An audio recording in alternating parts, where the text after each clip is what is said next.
চাইছি দোষীরা শাস্তি পাক। কি শাস্তি চাই?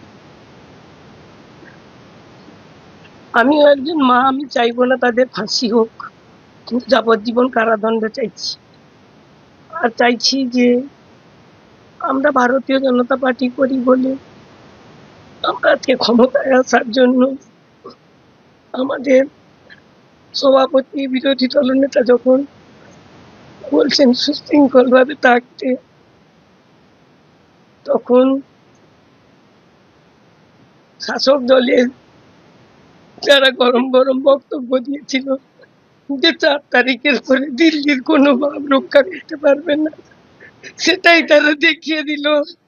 আমি আজকে নতুন সরকার যে গঠন করবে তার কাছে জানাবো যে আমার ছেলের এই মৃত্যুর জন্য শাস্তিটুকু হয়। আমার ছেলে যদি অ্যাক্সিডেন্টে কোনো অঘটন ঘটতো, আমার মনে হয় এত কষ্ট হতো না।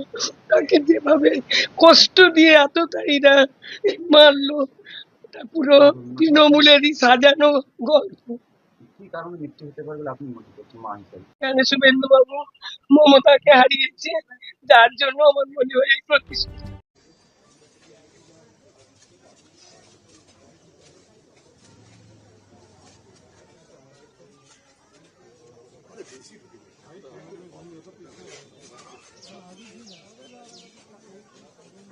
ঢোকাচ্ছিস কেন? টেলি নেই মনোপট্টা আবার তাদের মধ্যে আমি আপনার করিনি, কাজের সূত্রে বেড়ায়। আমি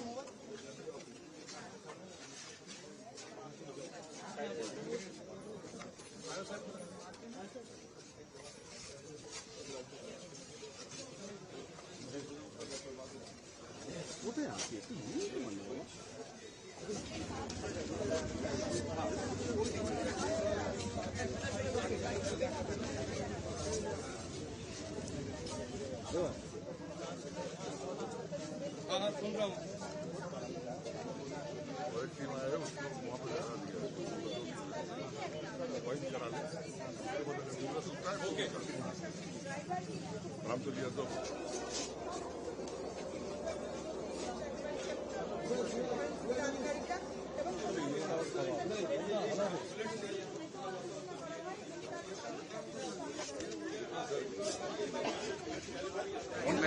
हाँ